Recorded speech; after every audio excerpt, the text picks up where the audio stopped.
The lies are really tough to swallow.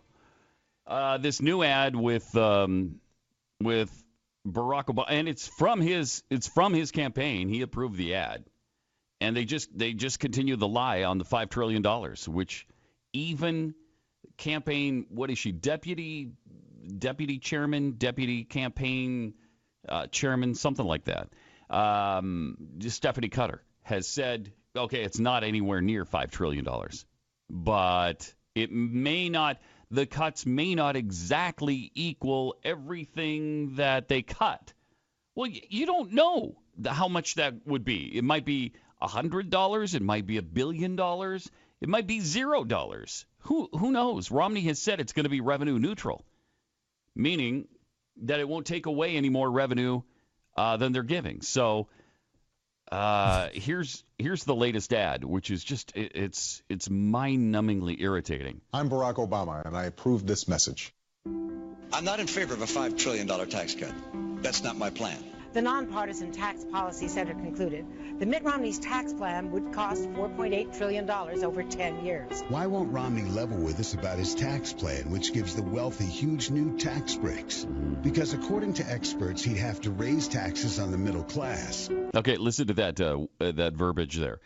Because according to experts, according to what expert? Bob the plumber?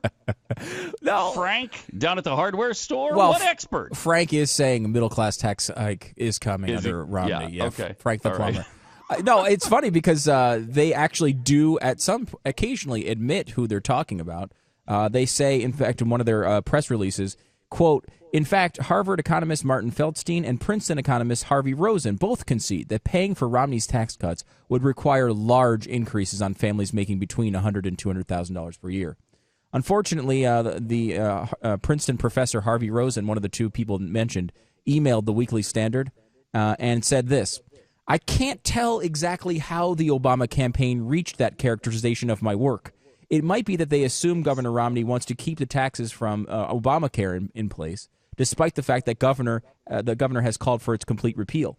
The main conclusion of my study is, under plausible assumptions, a proposal along the lines suggested by Governor Romney can be both revenue neutral and keep the net tax burden on taxpayers above $200,000 about the same. That is, an increase in the tax burden on lower and middle income individuals is not required in order to make the overall plan revenue neutral. The exact opposite of what this ad you're hearing says by the person the Obama campaign itself is citing, saying that it's complete bullcrap, what Obama is saying. I mean, that's about as hard of a slap in the face as you can possibly get, isn't it? From an economist. I think so. He's an economist. Romney at the debate cited, 5, 6 other studies that backed his position, and they're citing 1 or 2. But he's got a bunch of people, a bunch of economists that say it can work. And now the guy they're even citing says it can work. Wow. All right, here's the rest of the ad. Or increase the deficit to pay for it. If we can't trust him here, how could we ever trust him here? Yeah, Wow. and the here and here is, Wow. if we can't trust him on the debate stage, how can we trust him in the Oval Office? I mean, think about the just, I don't know how to put it other than think of the awful person you have to be to sit back and know you're lying to the level that your senior campaign advisors admit it on national television, and to still, after that, make this ad, which makes the same claims that your own campaign disagrees with, that the actual economists you cite yourself have released statements saying they're untrue, and you still keep running with it. I mean, that's borderline. There's some major issues going on with you if you're willing to do that. Yeah, it's despicable. I mean, these are not good people. I think I've said it before, and I think you'll back me on this too. Worst people to ever have walked the face of the earth. These I will not back you on that at all. These, I think you will. I think you'll back me on that. No, in fact, you won't even back you on that. No, what I'm saying is that these people in the Obama administration are the worst people to have ever lived. I'm pretty sure that's You'll not back accurate. me on that, right? No, I will not. I will say. I'm surprised. Yeah, I know. It's a shock. Huh. I haven't ranked every person who ever lived, but there's some big names out there that I think will go past the campaign lying that the Obama administration has done. However, I will say that they are not making they're not representing themselves very well at the very least, and it is I would say rises to your description of despicable. I mean, these are known lies. They know they're lying, and they're making a calculated assumption that the American people won't be able to figure these things out. They won't look at these studies. They won't listen to the quotes from the Princeton economist. They won't follow up afterwards. Their supporters won't. And you're right, they won't. But I mean, they won't. It's different to.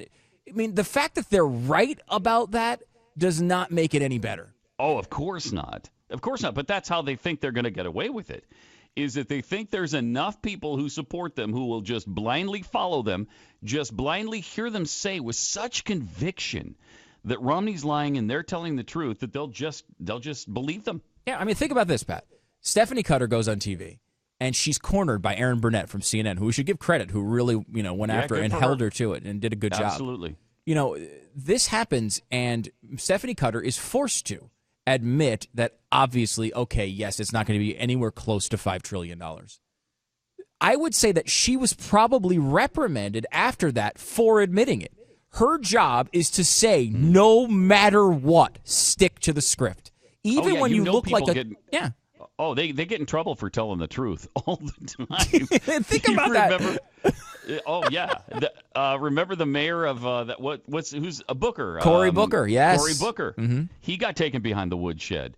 Who else? Ed Rendell got taken behind the woodshed. When these guys speak the truth, they get a butt kicking afterwards. I mean, Cutter did. Think about the foundation there.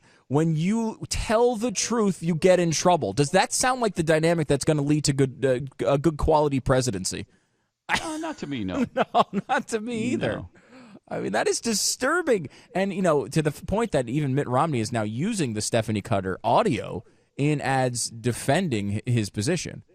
And, he has to do that, and I'm glad he's doing that.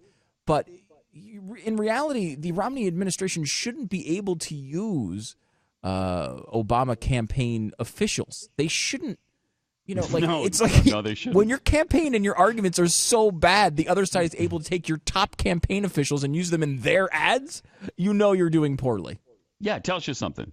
Well, Rebel Pundit went out and interviewed some people, some Obama supporters, about whether or not Barack Obama should be able to use a teleprompter, and if they can believe that during the last debate, he wasn't allowed to use a teleprompter? How unfair was it for the debate commission to not allow the president to use a teleprompter?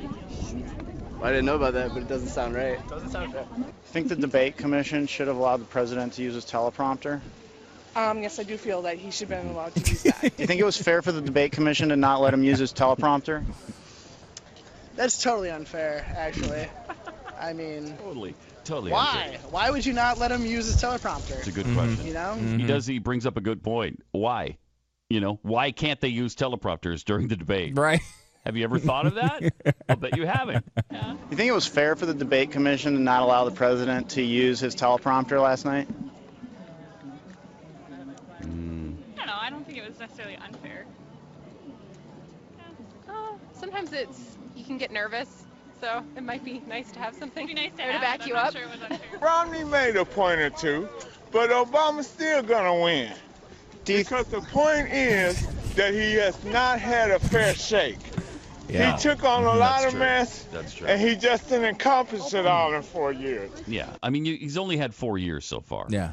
That's not nearly enough time. You need 15, 20 years before you can really make an impact. Mm-hmm. That's a fair shake, don't you think? If you give him 15 to 20 years, I think then you've given him a fair chance. How unfair was it for the debate commission to not allow President Obama to use his teleprompter? Well, he's smooth.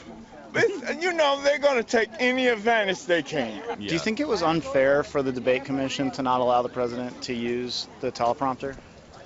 I don't know, I thought it was kind of sketchy for both parties involved. There was a lot of, confusion with the prompter guy or whatever. So, Yeah, the prompter guy didn't do a good job. Yeah, I just thought it was a little unprofessional in that sense. Mm-hmm. Do you think it would have helped President Obama if the debate commission would have allowed him to use his teleprompter? I didn't know wasn't able to use his teleprompter. I was unaware of that. I think it probably would have gone a little bit smoother for him. That's what they rely on, why they have speechwriters. You think he should have been allowed to use it? I think so. I think they all should. I mean, how he's going to memorize an hour-and-a-half debate? Yeah. How do you memorize an hour-and-a-half debate? How do you do it? You don't. These are the people who are voting in our next election coming up on November 6th. Yeah, and think about just the loveliness of that person that you just heard is going to be able to cancel out your vote. Doesn't that give you a warm feeling inside? No.